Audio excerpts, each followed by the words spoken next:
윤석열 당선인이 이번에는 당사 밖에서 국민들에게 대국민 연설을 심야에 새벽 시간에 했습니다. 그 현장 저희가 취재했습니다. 함께 보시죠.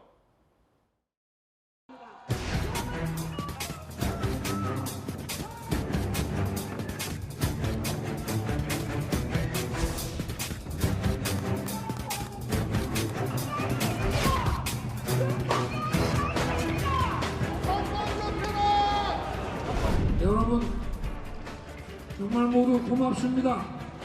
정말 이 초심자를 이끌어서 이 자리까지 오게 만들어주신 우리 여러분과 또 국민 여러분께 깊이 감사드립니다.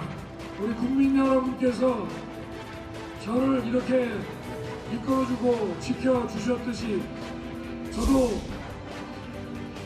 오로지 국민만 바라보고 국민만 제대로 모시는 그런 사람이 되겠습니다. 국민 모두 하나라는 마음으로 저도 이 나라의 국민 통합을 최우선으로 생각하겠습니다.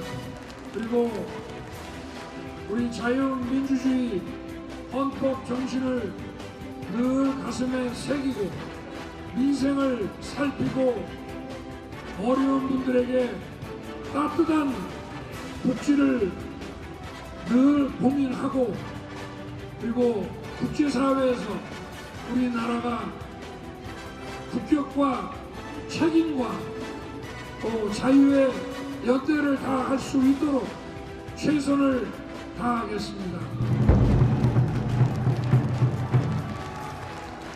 정권 교체는 더 좋은 나라를 만들기 위한 것이니만큼 우리 모두 함께 힘을 합쳐서 한 마음으로 우리 나라와 국민만 생각해 주시기를 부탁드립니다.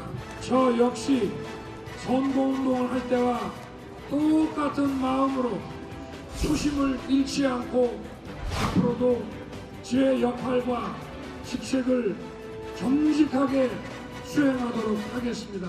감사합니다, 여러분.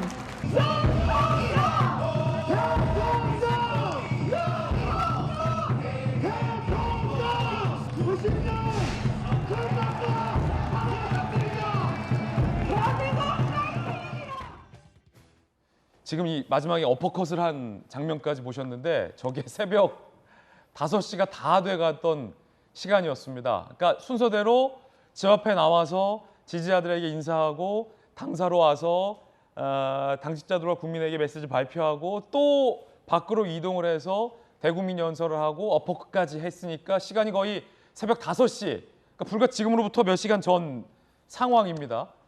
이 모든 상황을 다 현장에서 보고 지금 우리 출연진들 거의 녹초가 돼서 저 포함해서 잠도 못 자고 지금 저희 생방송에 나와 있는데 박정희 실장님, 네. 저 지금 새벽 5시가 다 돼가는 저 상황에서의 저 메시지, 저 현장 어떤 의미입니까? 저게 사실은 전 당사 앞에 모여 계신 지지자분들이었어요. 어제 저희 당의 전 개표 상황실이 국회 도서관에서 마련됐거든요. 그래서 윤석열 당선인이 국회 도서관에 가서 앞서 저희가 화면으로 봤던 그 당직자 그다음에 선대본 인사들과 인사를 하고 난 다음에 당사로 와서 저렇게 모여 있는 지지자들한테 인사를 한 겁니다.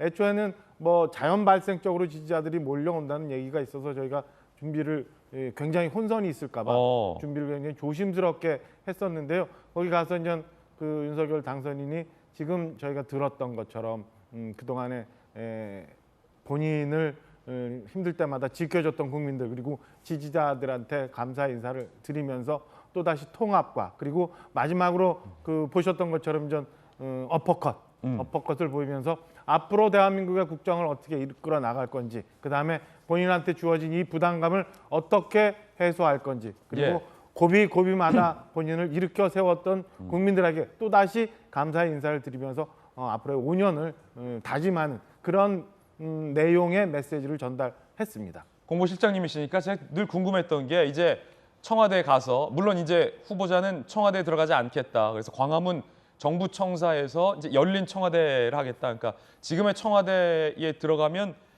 국민과의 소통이 막히기 때문에 청와대 건물로 들어가지 않겠다라는 의사를 여러 밝혔잖아요. 정부 청사에서 이제 국정을 운영할 때 이 어퍼컷 뭐 가끔씩 합니까? 종종 할 계획이 있습니까? 글쎄 이제 대통령으로서?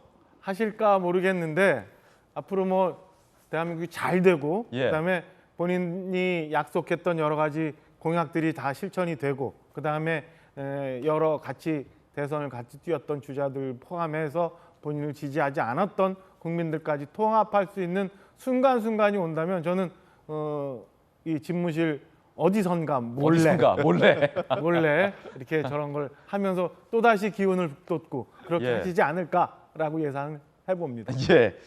자, 방송 3사 출구조사 결과와 저희 채널의 예측조사 결과가 정확하게 이번 대선의 개표 결과를 읽었습니다. 연령별로 과연 어떤 선택을 했을지 출구조사 결과를 통해서 한번 예상을 해볼까요? 함께 보시죠.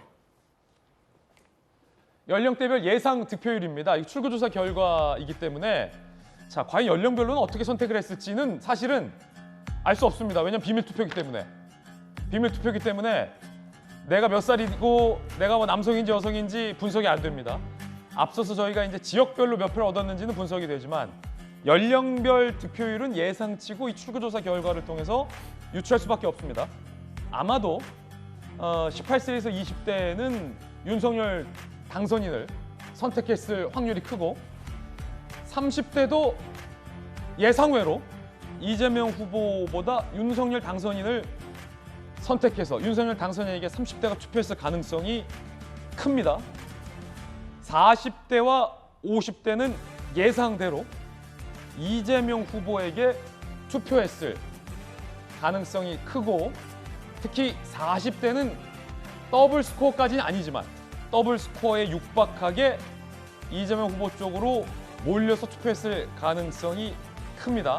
그리고 60대 이상 고령층에서는 더블 스코어 넘게 윤석열 후보에게 투표했을 가능성이 현재로선 상당히 큰 것 같습니다. 베테랑 기자, 제가 예상 외였던 건 30대였어요. 그리고 20대에서 이재명 후보가 더 높게 나왔던 거예요. 아까 제가 20대는 윤석열 후보라고 잘못 말씀드렸는데 18세에서 20대는 지금까지 여론조사 결과와 정반대로 이재명 후보를 선택했을 것으로 출구조사가 나왔고 30대는 정반대로 윤석열 후보를 선택했을 가능성이 나왔는데 저는 이제 20대 미만과 30대 구분을 잘 못하는데 혹시 베테랑 기자는 이 차이에 대해서 아십니까? 근데 저 내용을 세부적으로 들여다보면 결국은 남녀 차이에서 구분되지 않았나 이런 생각이 듭니다. 아, 그렇습니까? 그러니까 출구조사가 굉장히 정확하게 맞췄죠. 실제 마지막에 최종 득표율을 그렇게 봤을 때 지금 저 연령별 조사도 굉장히 정확하다고 볼 수 있을 것 같습니다. 거의 출구조사가 17만 명에 가까운 그런 인원을 조사했기 때문에 실제로 선관위가 나중에 연령별 투표율을 연령별 득표율을 공개합니다. 근데 그것은 샘플링 조사하기 때문에 오히려 출구조사가 더 정확할 수 있겠다는 생각이 드는데 그 정도로 지금 많은 수가 했는데 보니까 20대 같은 경우는 이재명 후보가 다소 앞섰고 30대 같은 경우는 윤석열 후보가 다소 앞섰습니다. 그런데 지금 연령별을 보는 게 아니라 연령별 성별을 같이 보면 20대 남성은 확실히 윤석열 후보에게 거의 60% 가까이 반대로 20대 여성은 지금 나오는 것처럼 거의 60% 가까이가 20대 남성은 윤석열 후보를 지지했고 20대 여성은 또 반대로 60% 가까이가 이재명 후보를 지지했고요. 30대도 마찬가지입니다. 그런 현상이 똑같이 나타나고 있습니다. 결국은 우리가 흔히 얘기했던 이대남과 이대녀 그리고 30대 남성과 30대 여성이 서로 엇갈린 그런 투표를 했다고 생각이 드는데 뭐 그것을 보기에 따라서 결국 윤석열 후보가 어떻게 보면 지지율 반등의 계기로 삼았던 첫 번째가 바로 여성가족부 폐지죠. 그런 점에서 어떤 남녀를 갈라치겠다 뭐 이렇게 볼 수 있는 여지도 뭐 없다 이렇게 할 수는 없지만 중요한 건 어쨌든 간에 굉장히 정치 조직화되어 있는 20대, 30대 남성을 윤석열 후보가 굉장히 강고하게 본인의 지지층을 끌어왔다. 그렇다 그러면 이제 남은 건 숙제죠, 결국은. 아까 얘기한 것처럼 지금은 어떻게 이겼냐를 복귀하는 게 아니라 왜 내가 고전했나를 복귀해야 되는 때이기 때문에 결국은 20대, 30대 여성이 왜 나에게 표를 주지 않았나 이거를 이제 윤석열 후보가 고민을 해봐야겠죠. 근데 그게 분명히 이제 아마도 여성가족부 폐지 혹은 뭐 병사 월급 200만 원 같은 젊은 남성 중심의 공약들, 젊은 남성 중심의 어떤 캠페인에 주력했던 게 반대급부가 나타난 거겠죠. 그러니까 그런 거에 대해서 어떻게 보완할지 고민할 시간인 것 같습니다. 이양수석 대변인 네. 쫄지 마시고요. 밤새고 와서 다들 아니 20, 30대 여성은 왜 윤 후보에게 표를 안 줬을까요? 그 아무래도 이제 저희 당이나 또 우리 윤 후보의 경우에는 20, 30대 남성 표가 좀 많이 오고요. 또 여성과는 좀 약합니다. 사실 우리 정책이라든지 그다음에 후보 이미지라든지 그리고 메시지라든지 이런 데에서 좀 그렇게 좀 약간 치우친 면이 좀 나왔었어요. 그래서 이게 이제 남녀가 합치다 보니까 거의 양쪽으로 비슷하게 나눠진 그런 결과를 보게 됐는데 저희가 사실은